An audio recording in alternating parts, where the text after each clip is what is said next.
Awuthi ngixoxa indaba la nami namanje sangihlekisa mangicabanga.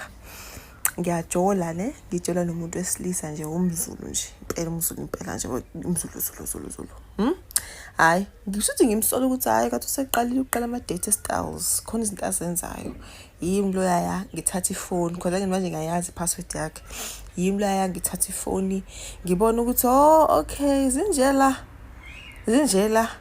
Yimi loyaya ngiyasenda ngisenda ama-screenshots ngawayisa ngala efonini yami, ngiqede ngwa-delete yonke into, ama-voice note, yonke into, evidence yonke ngayibuyisela ngala kumina, ngaqede ngayi-delete efonini yakhe.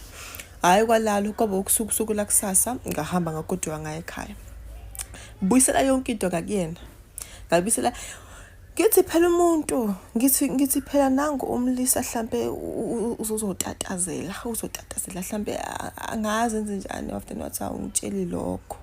Wathi nje wathula. Wadlala. Ngilokhu ngibheka ifoni ngithi mhlambe uzongitexta mhlambe ula akafona kenze lutho uthule. Ngathi nje akangazi. Hayibo. We guys, kwase sekusangana mina. Ngicela ukutshela ukuthi imina wafona. And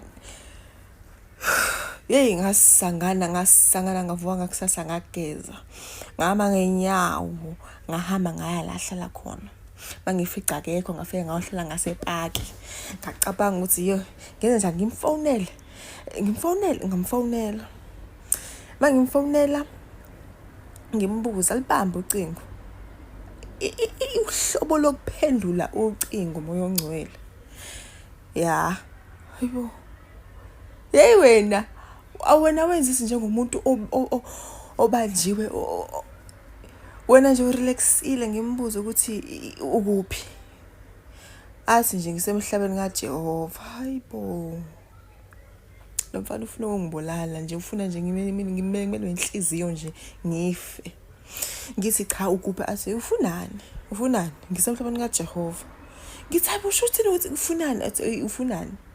Ngicela ukutshela ukuthi ngavala ucingo same time ngasikhihla, ngangiqala ukukhala kanje empilweni yami. Khayela umfana. Guys, ngakhala angazi ukuthi angazi kwenzakaleni, kwazi ukwadlula omunye usisi. Medlula ungifica ngithi hayibo. Ngoba ngishonaka lapho. Uthi nje what's wrong, ngithi nje angifuna nokukhuluma ngakho. Ngoba phela ngiyisilima nginjalo futhi ngafonela umngani wami engacishe ngamelwe inhliziyo le day. Uboka wami inhliziyo yayisizoma.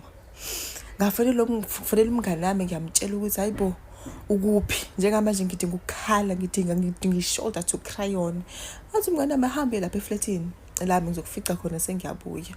Ngisathi ngilibangise eflatini lamngani wami phone mfana. Ukuphi? Woza.